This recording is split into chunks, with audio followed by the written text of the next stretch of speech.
off on the horizon. Sure. And that ferry comes in at Ouistreham, which is right at the yeah. mouth of the river. I don't know if you ever came in on that. We did when we were for the 60th, when we were on the big D-Day museum thing with Ron. Right. That's where we came in on at night. Right. It was at night.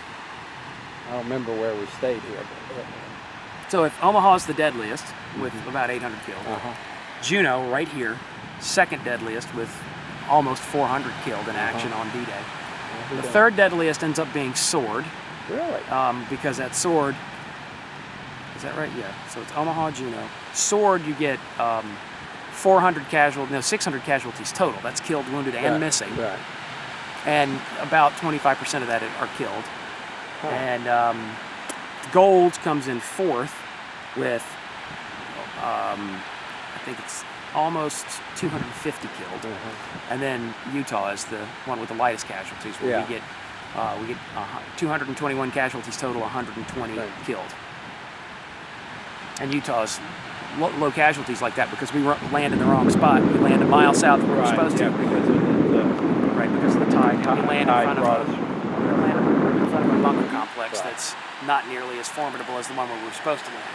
So if we had landed in the correct spot on Utah, our casualties would definitely have been much higher.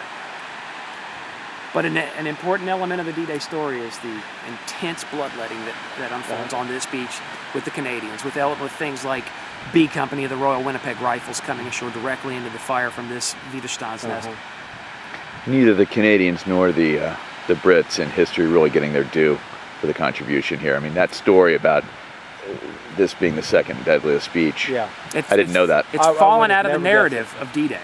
Yeah, it's kind of been combed out of that narrative where what gets emphasized now? The things that get emphasized now are the things that look the most appetizing on the cafeteria. So when you walk down the line at the cafeteria, you pick out, Point to Hawk's a great story, Pegasus Bridge is a great story. One of the points I like to make is that I believe that the movie The Longest Day chose much of this narrative for us. Even before I was born, the narrative had been selected for me, and that it was going to tell certain stories, and it was going to emphasize certain things to the detriment of stories like what happened here at Juneau Beach and the intense casualties that the Canadians suffered.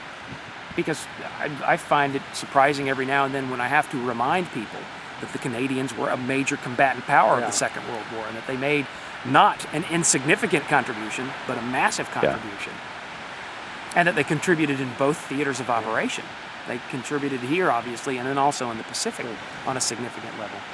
I wouldn't have guessed that, because when you see the films and you see this, and everything's open and everything, and like the film of them coming out and the doors open, and you see the houses right there. That's down at Sword. A little bit farther down. Yeah, right. I mean, it's looked like, I've always commented, well, look at that. They just walk right on out, and there they are. Right. And like us at Omaha Beach, there's very little photography that's capturing the period of time when Juneau Beach was at condition critical. There's very little photography showing Omaha Beach at the point when the casualties were extremely high, because people were fighting, people weren't taking photographs. And you end up with a large collection of photographs where one of the things that people often remark about Juneau, and you see it at Sword as well, is that they would pull up the LCI, the landing craft infantry, that has the ramps on either side of the bow, and you actually see men that are walking up and picking up their bicycles off of a stack of bicycles and walking down the ramp into the water.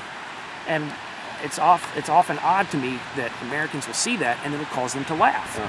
They'll use it as a means of saying, well, look how poor and weak and pathetic the British and the Canadians were.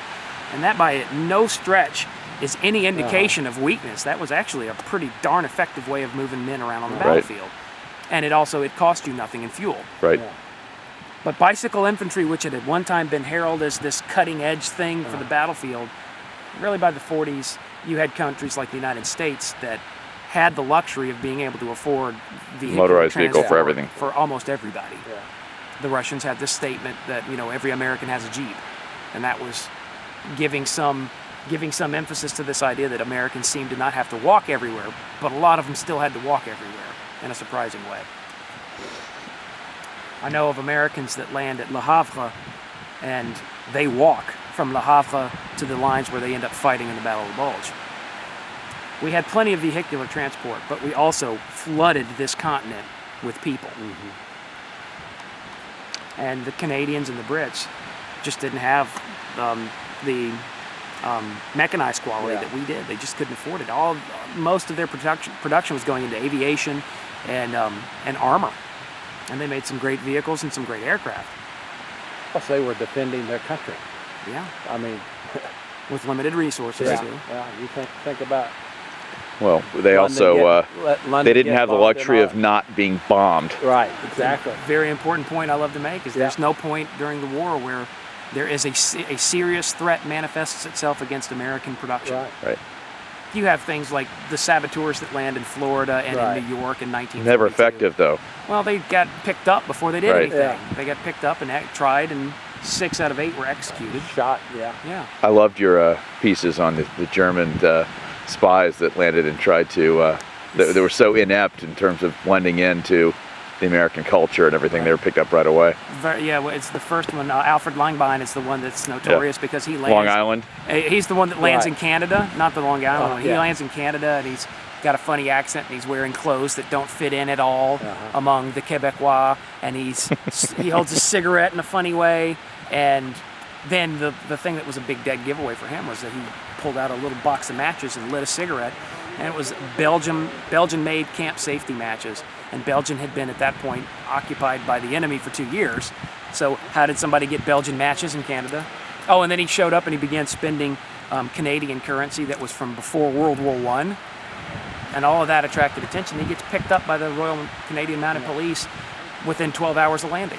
My grandfather was in the OSS stateside. Oh, really?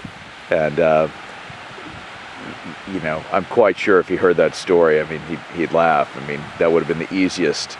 I mean, so many red flags there. Right. Right. And then they have other problems too, like when they send the 2 groups of saboteurs in, the person in charge of Group 1 knows all the details about Group 1 and Group 2. Yeah. And so when he turns his people in, he turns everybody in. Right. I didn't realize that some landed in Florida. Yeah, they landed at Ponte Vedra Beach, south of Jacksonville Beach in Florida. Off U-boats. Off of U-boats, in fact, yeah. And this was in June 42, all the second week of June 42.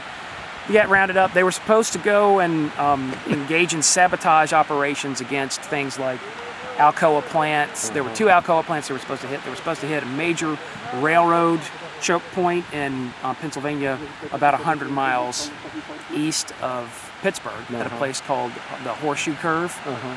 And if they blew that up, if they destroyed that, no one in the north would be able to move east-west. Did some land in Greenland and set up a radio? The ones that landed, there were several landings in Greenland. Okay. And they were setting up weather stations and radio relay stations. And they actually were supposed to man one of the radio stations. They conduct a landing in October 1943 at a place called Martin Bay, not Newfoundland, but Labrador. Labrador. On the Labrador coast. And they set up an automated weather station. And when they land, they go ashore with a security detachment of German naval infantry in uniform carrying weapons. The only uniformed landing of German forces in North America during the Second World War. Okay. Beautiful out there. Lovely day. Look at the kayak. Not many people out today. I keep forgetting today's Monday. Monday. Yeah, today's Monday, so everybody's working, of course. Thank you, Marty. Sure.